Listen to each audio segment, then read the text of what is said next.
السلام عليكم ورحمة الله وبركاته، ازيكم يا أحلى متابعين في الدنيا؟ وحشتوني، جاية لكم النهاردة بوصفة طعمها رهيب وخطيرة، هتوصل ل10,000 لايك.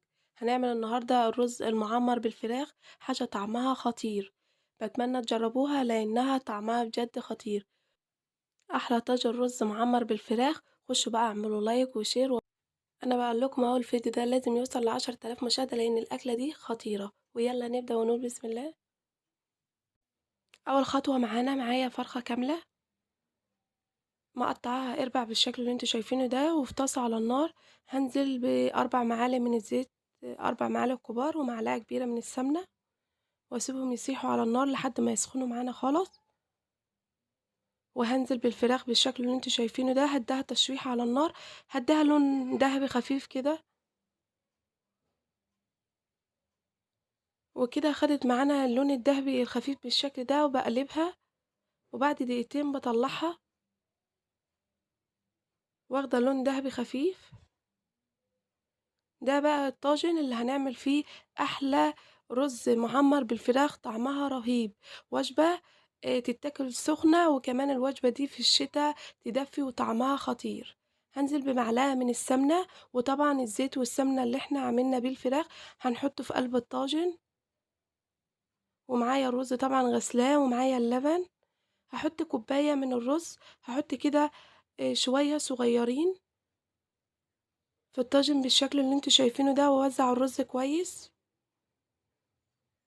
تعالوا يلا نعمل البهارات البسيطة اللي هنحطها على أحلى برام رز معمر بالفراخ ومفلفل كمان. معايا معلقة من القرفة ومعلقة من الفلفل ومعلقة ملح. هقلب كويس البهارات مع بعضها. طبعا لو حابة تستغني عن القرفة مفيش أي مانع وتعملي بالفلفل فقط، برضو هيطلع لك أحلى طاجن رز معمر بالفراخ. حطيت طبعا قبل ما احط على الفراخ في قلب الرز، حطيت معلقة من البهارات في الرز ونزلت بالفراخ بالشكل اللي انتوا شايفينه ده، واحط برضو معلقة من البهارات على وش الفراخ. بجد وجبة طعمها خطير. معايا بقى ربع معلقة من الملح هرشها على الفراخ بالشكل ده، والكمية اللي فاضلة من الرز هضيفها كلها.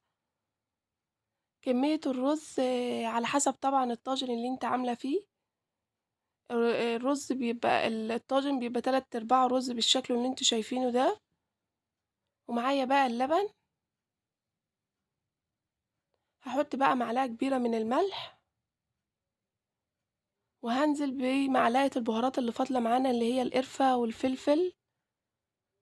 طبعا لو حابة تستغني برضو عن القرفة مفيش اي مانع وتعملي بالفلفل بس.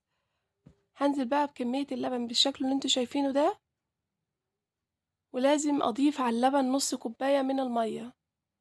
اهم حاجة في الرز المعمر او اي رز بتعمليه في اللبن حتى لو على البوتاجاز لازم اضيف كمية من اللبن عشان الرز يستوي معانا.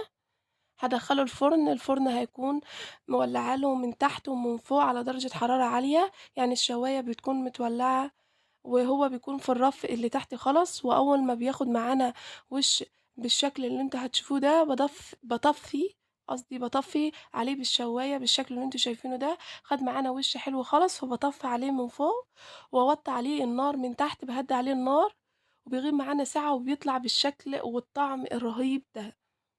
بجد طاجن رز معمر طعمه خطير، دسم وكمان احلى حاجة ان هو يتاكل وهو سخن. اهم خطوة ان البرام ده يتاكل وهو سخن ويدفي كده في الشتاء، ما اننا داخلين على الشتاء. كل سنة وانتم طيبين. شايفين بقى الفراخ معانا مستوية جدا، يعني طاجن وجبة كلتا في طاجن واحد وطعمها خطير. شايفين الرز معانا مفلفل ازاي، والفراخ معانا مستوية جدا. الوجبة دي مش عاوزة إلا غير شوية سلطة بس جنبها، والفراخ معانا مهرية. فحاجة كده بجد، لو جربت الوصفة دي هتعملوها على طول وهتحبوها. شايفين الفراخ معانا دايبة كده وطعمها خطير، يعني بجد جربوا الوصفة طعمها خطير. الوصفة الرز المعمر بالفراخ حاجة طعمها تحفة. شايفين الرز معانا مفلفل والفراخ معانا مستوية جدا. وجبة طعمها حلو ولذيذة. بجد اللي هيجربها هيعملها على طول. الفراخ معانا مستوية جدًا، شايفين الرز من قلب الطاجن نفسه مفلفل معانا وطعمه وريحته خطيرة. يلا خشوا بقى اعملوا لايك للفيديو لأن يوصل لعدد كتير من المشاهدين، وإن شاء الله أشوفكم في وصفة جديدة.